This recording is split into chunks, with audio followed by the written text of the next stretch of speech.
everyone, my name is Shilpa. Currently a first year I'm a student at AIMS Gorakhpur. I have scored 695 marks in NEET 2024 and it was a partial drop for me with BAMS from IMS BHU.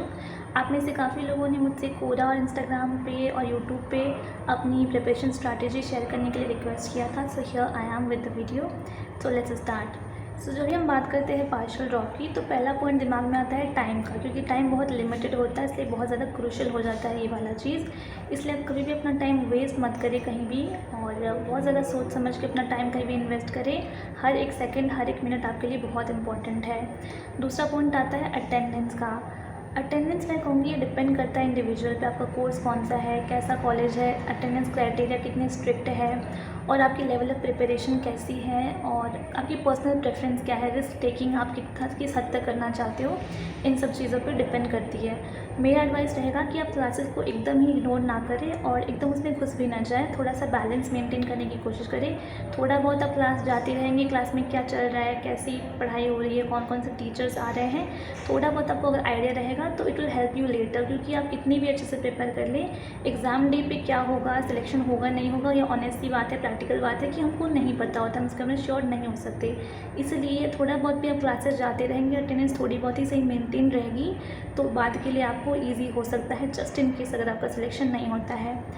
I am not trying to be negative but just practical. So yeah depends on the individual. एक secret tip ये है कि आप classes जाए और वहाँ पे last benches की तरफ बैठे जहाँ पे प्रोफेसर्स का उतना ध्यान ना जाए. सो वहाँ पे आप अपने शॉर्ट नोट्स और रिवीजन मटेरियल थोड़ा बहुत ले जाके पढ़ते रह सकते हैं.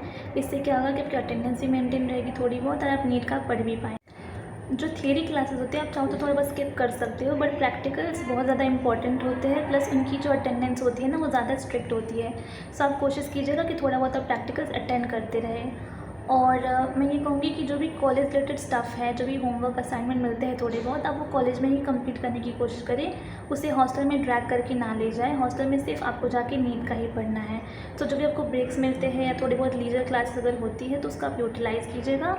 और घर पे जाके आपको हॉस्टल जाके 6 to 7 आवर्स मिनिमम, 5, 6, 7 जितना भी हो पाए आपको मिनिमम उतना तो डेली नीट का पढ़ना ही है मिनिमम.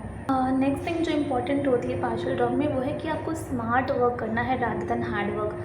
हार्ड वर्क तो अपनी जगह है ही सही, बट स्मार्ट वर्क बहुत इंपॉर्टेंट है. आपको लिमिटेड रिसोर्सेज यूज़ करने हैं, कुछ भी एक्स्ट्रा पढ़ने के पीछे नहीं भागना है. एक दो क्वेश्चंस अगर गलती से आ भी जाते हैं तो क्या होगा बोल के फोमो में नहीं रहना है. जो मेजर पोर्शन है सिलेबस का उस पर ध्यान देना है, और जो लिमिटेड रिवीजन मटेरियल है या स्टडी मटेरियल उसी को बार बार रिवाइज़ करना है. ज़्यादा इधर उधर बुक्स के पीछे या नए नए रिसोर्सेज के पीछे नहीं भागना है. और जो भी आपके प्रीवियस ईयर के जो रिसोर्सेज हैं, थोड़े बहुत शॉर्ट नोट्स वगैरह हो गए, लेक्चर्स के नोट्स वगैरह हो गए, आप उसको भी यूटिलाइज़ कर सकते हैं. सब कुछ नया बनाऊंगा, सब कुछ फिर से पढ़ूंगा, नए नए नोट्स बनाऊंगा, इसमें मत रहिएगा. ये शुरू में लगता है कि हाँ सब कर लेंगे, बट आप समझ सकते हैं कि टाइम की लिमिटेशन रहती है पार्शियल ड्रॉप में. So be practical and not ideal, be very smart in your strategy. और क्योंकि टाइम की लिमिटेशन रहती है तो आप तीनों सब्जेक्ट पे इक्वल फोकस तो नहीं दे पाएंगे. सो आपको ये चीज़ अपने दिमाग में रखते हुए आइडेंटिफाई करने हैं अपने वीक सब्जेक्ट और वीक एरियाज, उस पर ज़्यादा काम करना है. जैसे पर्सनली मेरे लिए केमिस्ट्री वो सब्जेक्ट था जिसमें मैं बहुत ज़्यादा डिफिकल्टी फेस करती थी, तो इसलिए मैंने इस ईयर जो है उसमें ज़्यादा एफर्ट्स डाले थे compare to bio and physics. अगर कोचिंग की बात करें तो सेल्फ स्टडी ही आपका प्राइमरी सोर्स ऑफ प्रिपरेशन होना चाहिए, बट जस्ट इन केस आपको नेसेसरी लगे तो आप ऑफलाइन कोचिंग की जगह ऑनलाइन को ही प्रेफर कीजिएगा, क्योंकि ऑफलाइन के लिए तो टाइम है ही नहीं.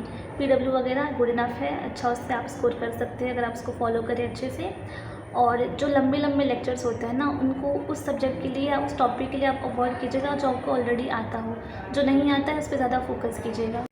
अगला पॉइंट आता है हेल्थ का. आपको अपनी फिजिकल प्लस मेंटल हेल्थ दोनों का ही बहुत ध्यान रखना है, क्योंकि आप बीमार होकर अपना टाइम वेस्ट करना और पढ़ाई का रिदम बिगाड़ने का रिस्क जो है अफोर्ड नहीं कर सकते.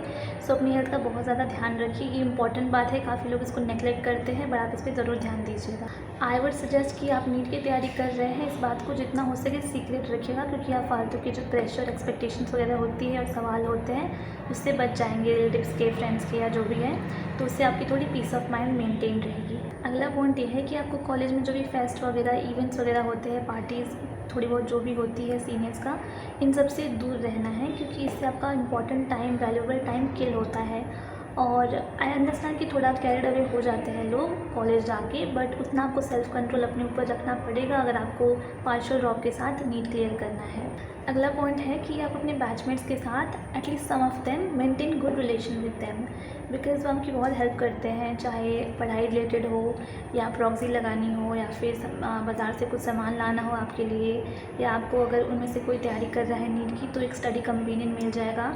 सो ये बात एक छोटी लगती है बट बहुत इंपॉर्टेंट है, इससे आपका टाइम सेव होता है, आपको ओवरऑल थोड़ी हेल्प मिलती है। इस बात का ध्यान रखिएगा, maintain good relation with your batchmate. और अगला पॉइंट ये है कि भले ही पार्शियल ड्रॉप है, फुल ड्रॉप है, जो भी है, टेस्ट देने में और एनालाइज करने में कंजूसी नहीं करनी है। भले ही पढ़ाई में थोड़ी बहुत ऊपर नीचे चल जाएंगी बट टेस्ट आपको रेगुलरली देना ही है और उसको एनालाइज भी करना है। अब आते हैं मोस्ट इम्पॉर्टेंट पॉइंट पे। बाकी सब चीज़ें मैनेज हो जाएंगी अगर आपका स्टेट ऑफ माइंड सही है, अगर आपका माइंड पीसफुल है और पावरफुल है। कामनेस होना चाहिए आपके अंदर, एक बिलीफ होना चाहिए कि हाँ मैं कर लूँगा या कर लूँगी।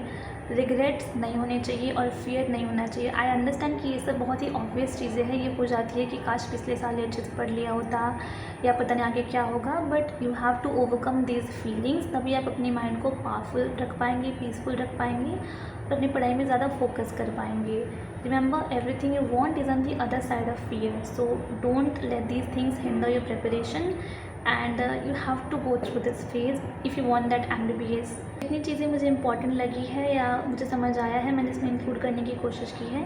इसके अलावा कुछ छूट गया हो या आपको कोई इंडिविजुअल क्वेरी हो तो you can ask me in the comment section. Believe in yourself and you're halfway there. Thank you for watching, have a good day.